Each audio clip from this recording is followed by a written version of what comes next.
नए वजीर आला सुरिंदर सिंह चौधरी ने शोपियां का दौरा किया। उन्होंने इस मौके पर एक जायजा मीटिंग की। सुरिंदर चौधरी ने कहा कि वो बीजेपी के साथ इत्तेहाद करने का इरादा नहीं रखते क्योंकि उनके पास नशिस्तों की अक्सरियत है।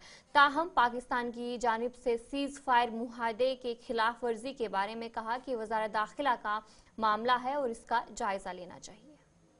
हॉर्टिकल्चर, क्योंकि जो हॉर्टिकल्चर के लिए शोपियां जाना जाता है और सेब देश और दुनिया में इसकी पहचान है अपनी, तो लिहाजा हॉर्टिकल्चर एग्रीकल्चर हर डिपार्टमेंट में ऑनरेबल एमएलए हमारे दोनों शौकत साहब और शबीर साहब ने भी अपने पॉइंट्स ऑफिसरान के सामने रखे हैं। ऑफिसरान ने भी अपने अपने जवाब दिए हैं और कुछ चीज़ें जो हैं ये क्योंकि पहली रिव्यू मीटिंग थी सरकार बनने के बाद इतने बड़े प्लेटफॉर्म पे, तो लिहाजा कुछ चीज़ें हैं जो हम ऑनरेबल सीएम साहब जनाब उमर अब्दुल्ला साहब के पास भी उनको हम लेके जाएंगे और कुछ चीज़ें मैंने ऑनरेबल अपना एमएलए साहब भी उन्होंने भी मेरे साथ कहा कि ये भी मेरे साथ जाएंगे और कुछ डीसी साहब को हमने कह दिया कि जहाँ जहाँ कुछ सीएम साहब के नोटिस में लाएंगे।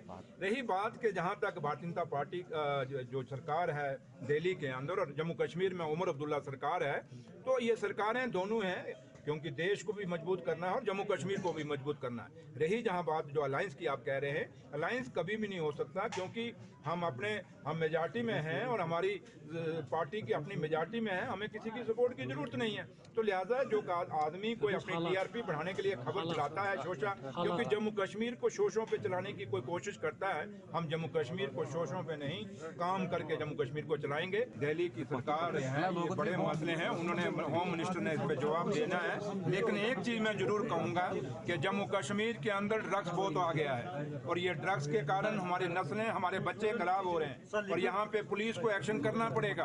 एलजी साहब को कहीं ना कहीं पुलिस की अकाउंटेबिलिटी कहीं ना कहीं उनकी करनी पड़ेगी क्योंकि ड्रग्स के साथ और क्राइम के साथ जम्मू कश्मीर खत्म।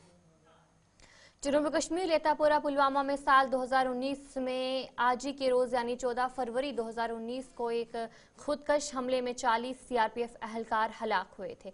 वजीर आजम नरेंद्र मोदी ने शहदा को याद करते हुए उन्हें खराज अकीदत पेश किया। वजीर आजम नरेंद्र मोदी ने सेंट्रल रिजर्व पुलिस फोर्स के शहदा नौजवानों को खराज अकीदत पेश करते हुए कहा कि हम उनकी अजीम कुर्बानी को कभी नहीं भूलेंगे। दूसरी जानिब मरकजी वजीर दाखिला अमित शाह ने भी शहदा को खराज अकीदत पेश किया।